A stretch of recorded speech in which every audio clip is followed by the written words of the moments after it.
another edition of the Silverbird Selection, and today I'm looking at a game chosen for me by Paul Murphy, and he chose The Prince, which is a Silver Range release from 1986.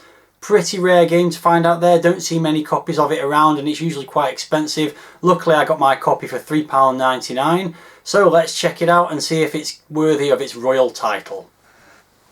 Let's begin as we always do then by taking a look at the front cover of the game, and typical Silver Range packaging. Reasonably nice logo there with a sort of princely style to it, I suppose. But the image is not great, let's be honest. We've got the prince on his horse there with a big flowing cape and a sword, and I have to say some very prominent nipples. And then you've got this monster emerging from some fog. There's obviously a castle in the background there, and this monster is sort of like a giant wolf creature thing, and yeah, it's not great. So there's the spine, which says the prince on it in that logo, and the back cover, as you'd expect, got the two screenshots, one of which looks to be some kind of map, and the other one's some kind of platforming stage. And for the blurb about the game, it says, "Become the daring rich prince and rescue your princess from the Black Castle." Inside we've got the usual stuff you'd expect from this style of packaging, the list of games that are available, the Silver Club advert. So let's move on to the instructions. The Prince, copyright 1986, Marcus Charleville. That's a familiar name. He was also co-responsible for Go-Go the Ghost, which I reviewed not so long ago. And for the introduction for the game, it says, "The evil, despotic and thoroughly nasty Black King has kidnapped the beautiful Princess Leia," familiar sounding name there, "and is hiding her in his black castle. The princess seemed doomed to a black future." They use the word black a lot in this intro. Until Herbert the Mortal volunteered to attempt a rescue mission. His only chance of success is to find the parts to a mysterious machine. The essential pieces are spread throughout the land in underground complexes. Herbert must collect these parts and assemble them in the Yellow Castle. A rescue is not sufficient for the princess because he's also got to collect jewels and gold to provide for their future. Not asking too much, is she? So then we've got the loading instructions and the gameplay instructions, which are quite complex. We'll go through those when the game loads, but you've got to search 20 hidden underground tunnel complexes for the missing 21 parts to the machine, take them to the Yellow Castle, create the machine, and then ultimately you've got to then go over to the Black Castle to rescue the princess. And it's got a few keyboard controls at the bottom there as well. So yeah, lots of complicated instructions, which I've already read through in detail, obviously, and we'll talk about more when the game loads. So here's the loading screen, pretty nice. Nice castle in the background, nice logo with sort of 3D effect on it. You can see in the bottom right corner there the name Marcus, so presumably this was done by the author of the game. And yeah, not too bad at all. Quite atmospheric, although no prince on it or princess.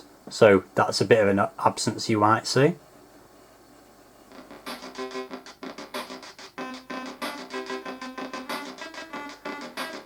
Okay, so here's the title screen for the game with the words "The Prince" gradually being revealed, and you can see above the logo the prince is on the left there in the purple shirt, and presumably that's the princess on the right there, unless that's the villain of the piece. A very yellow face, not entirely sure what I'm supposed to do. There's a couple of Firebird logos appear then, and the Firebird software presents, and a bit more text being drawn on the screen. You see it's a graphic adventure created and written by Marcus Charleville, as already mentioned, who is a Swedish developer, and a bit more copyright information as well. A reasonably nice tune playing in the background, nothing too spectacular, but it's fairly jolly.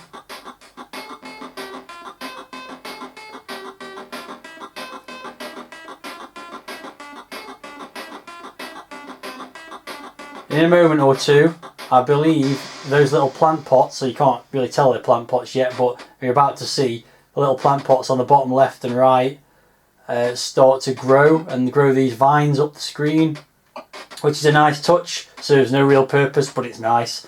And you've also got the sparkling of the Prince logo as well, a nice little animation there. So overall a nice title screen, but we don't need to see any more of that, so let's get on and play the game, which you do bizarrely by pressing space and then pressing fire. I'm not really sure why you have to do both, but you do.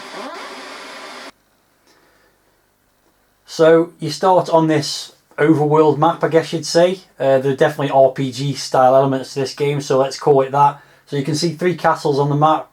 I'm currently the little stick man by the pink castle. I can go in there, but I won't bother doing that just yet. Bottom right is the black castle, which is where the princess is held, and bottom left is the yellow castle, which is where you've got to build this machine. You've got to find 21 pieces of a machine in various dungeons hidden on this map. Take them one by one to that yellow castle and then build the machine, which somehow then allows you to save the princess. Okay, so let's get moving around the map, and when you're travelling on the roads you move quite quickly with a slightly annoying background tune for some reason, background noise as he moves, but you can move anywhere on the map. So you can go into the mountains, you can go into the trees, the forests, the rivers, things like that. You can explore anywhere to find these dungeons. So let's head into the mountains here for starters and see what happens. When you do move into these areas though, it starts to move really slowly. Okay, so here we go. This is what you'd call in RPG terms a random encounter. So I'm the little guy in the purple shirt, and all these black stickmen are the enemies, and you can kill them by firing this fireball, which you can move around using the joystick. It doesn't move exactly where you want it to all the time, so it is a bit of a test to try and get it to actually make contact with the enemies. You can see it's kind of just moving around of its own accord, and then you move the joystick to try and point it in the direction you want to go in. So there are some similarities between this game and Go-Go the Ghost, which I mentioned Marcus Charleville was also involved in. You can see that the gameplay doesn't take up the whole screen. So at the bottom of the screen is like a status bar, which has got things like score, strength, fireball power, and TN is tiredness, I think, which we'll get into when we get to one of the dungeons.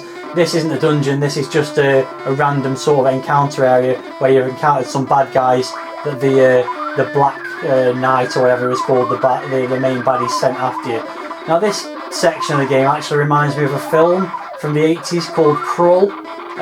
The enemies are very similar to the enemies in that film, and the fact you've got this fireball thing reminds me of the glaive, which was like a big ninja throwing star that was the hero in Krull could throw around. So there we go, I finally got rid of all the enemies, and now I've got the fireball stuck. There we go. So yeah, the noise in the background there, by the way, was hideous, and there's lots of hideous noise. Now the big problem with this is you move so slowly. On the overworld map you move slowly when you move into the mountains and the forests, and when you go into these random encounters, your little prince just moves so unbelievably, excruciatingly slowly. So what I'm heading over here to get is some gold. Get there eventually.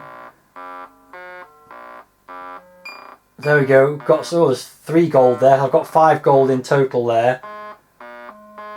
And finally you'll get off there, and then you can move along and try and find a dungeon. So really slow in the mountains. So what I'm going to do now is actually just head back to the pink castle, because I wanted to show what you can do when you get to there. Okay, so heading back into the pink castle, this shows you, firstly it shows you how much gold you've collected. You already start off with some gold, so I've added a bit more to that. But the main thing you can do here is check your status and also replenish your health, or strength as it says there. So if I jump up this flight of stairs, you get some options. One is eat. Commodore key, you can see what state you're at the moment, which shows you what percentage of the map you've covered, and also how many jewels you've collected, which so far is none.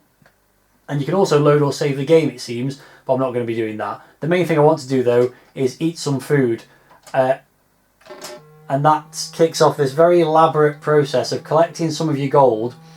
So uses up your gold, which means that there is a limit to how much food you can get, and then it serves you this plate of what looks like a chicken, and your strength goes up. So there you go. You'll be seeing more platforming style sections like this when we find one of the dungeons, so we'll get onto that in due course. So let's now explore the map and see what we can find. Try and find one of these 20 dungeons that are housing these pieces of this mysterious machine.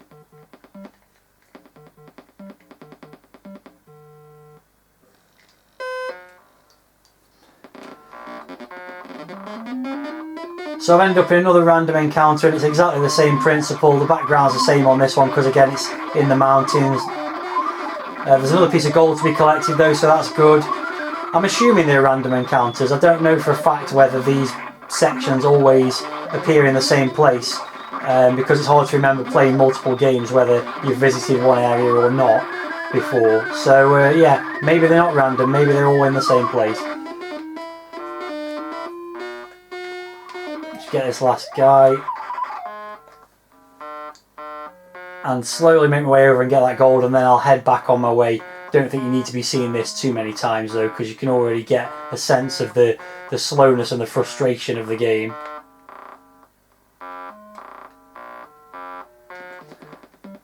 So I've been wandering around the landscape a little bit. I've had a couple more random encounters. Still haven't found a dungeon yet though, but I thought I'd show you what's happening behind the scenes as you traverse this map. If you press the fire button, you can see everywhere you've been so far. So that kind of allows you to keep track of where you have and haven't been. So that's quite a nice touch. What I'd really like to do though is find one of these dungeons and show you what they're all about. Maybe there's one at the end of this road. So just traversing very slowly through the forest again. Again, as far as I know, the dungeons are placed randomly each time you play, which is a great touch, but also makes it really difficult to find them traversing areas that you've been to previously where they were, and now they're not, it seems. So I'm just going really slowly through this forest. Hopefully I'll find something eventually. So still yet to find a dungeon. Had a couple more random encounters, and I'm now moving through a lake or something like that and some mountains again, and just look at how slow the character's moving through this area. It's excruciating. Oh, okay, I've got another random encounter, much like all the others. I wonder if the reason you move so slow when you're going through these areas is because the computer's trying to decide whether to start a random encounter or not. That's a possible explanation. I can't really think of any other explanation. I'm not even going to bother trying to get that gold because it takes so long to go through these stages. I'm just not that bothered. I just want to get out of it as quickly as possible.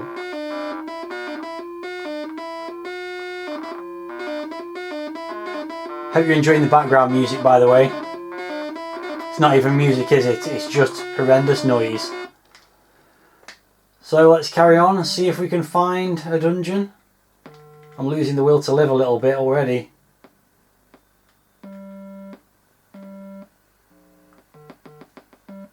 So I've been playing the game for about half an hour now, I think, and I still haven't found one of these dungeons. I've had countless random encounters. Oh!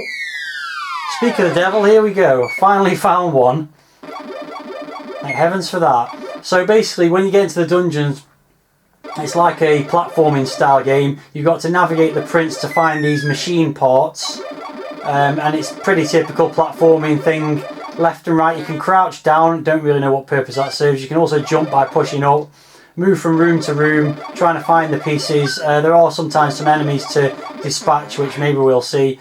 And we also see these plants growing. And the thing with these plants is, I don't think you can kill them.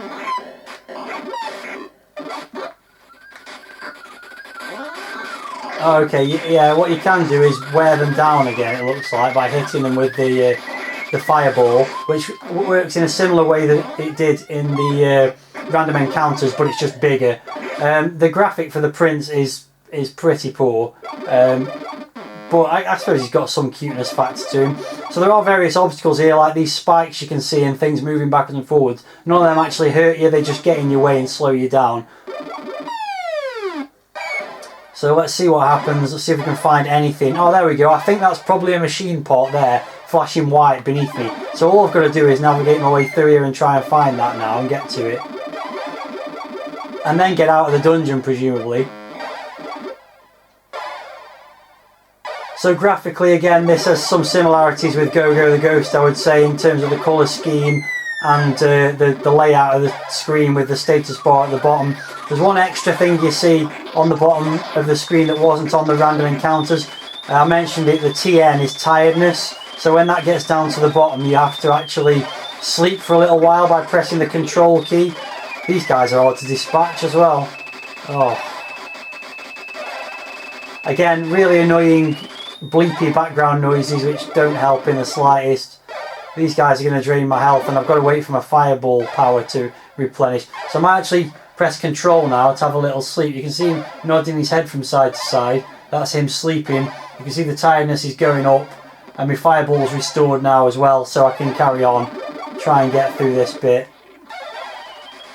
These look like they take a lot of hits before they die. Maybe you can't... Oh, okay. Oh, I don't believe it. Now I've died. The prince is too weak to continue and adventure over. Well, I can tell you now I'm not continuing because it's just a really infuriating game. It's taken me ages to find that dungeon, and then as soon as I got into it, I've pretty much been killed off straight away. At least you saw the layout of a dungeon. Each one's a bit different, and also you've got the machine parts. You saw one of those, even though I never actually got as far as collecting one of them. But at least you got the idea about all the aspects of the game.